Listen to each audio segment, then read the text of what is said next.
Поддръжката на зелени покриви е много приятно и лесно занимание и се прави само 2 пъти годишно, веднъж през пролетта и веднъж през есента.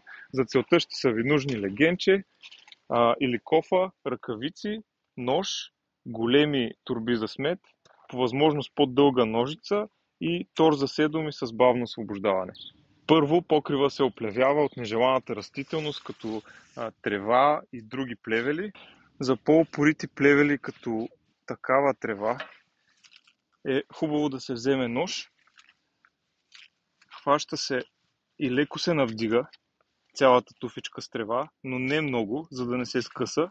И след това с ножа хоризонтално прерязваме под корените на тревата, така че да не нарушим долните слоеве на зеления покрив. На места най-вероятно ще има поникнала и детелина. Аз не я махам, защото си мисля, че много добре се съчетава с седомите. Тя расте ниско и се простира на туфички, както и те. Но ако държите да я махнете, с плевене няма да стане. Задължително трябва да се използва хербицид.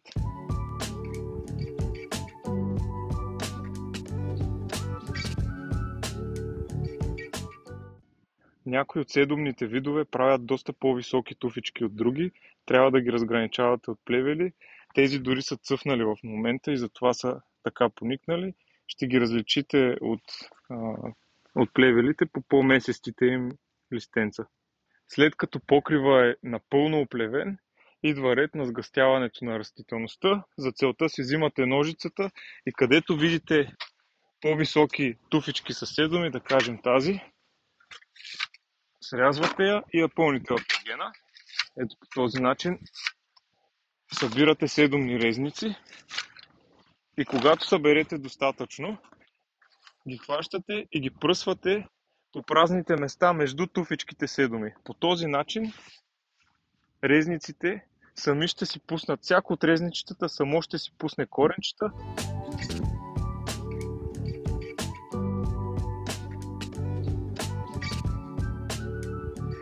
Не е желателно да се допуска развитието на седомни видове по филцовия кант на покрива. За целта просто ги хващате с коренчето и ги хвърляте на някои от празните места на покрива, където все още няма седоми. По този начин те ще се вкоренят и ще запълнят килима. Всички инспекционни шахти за воронки, за барбакани или улуци се отварят и се преглеждат добре от замърсявания. Ако има попаднали камъчета или почва или други неща, които възпрепятстват отводняването, трябва да се премахнат и шахтата да се затвори. Това ще гарантира, че покрива няма да се наводни. Следваща стъпка е да се прегледа цялата поливна система, дали полива на правилното място и колко често полива. В случая видях този хидрант, който се е килнал и не си върши добре работата, затова ще го поизправим.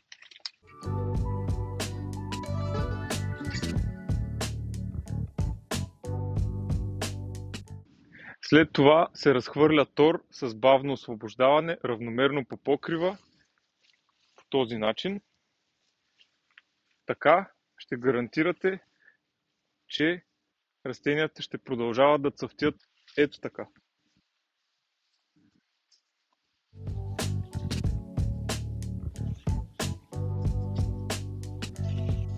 Последната стъпка е покрива обилно да се полее с вода. Ето го и крайния резултат.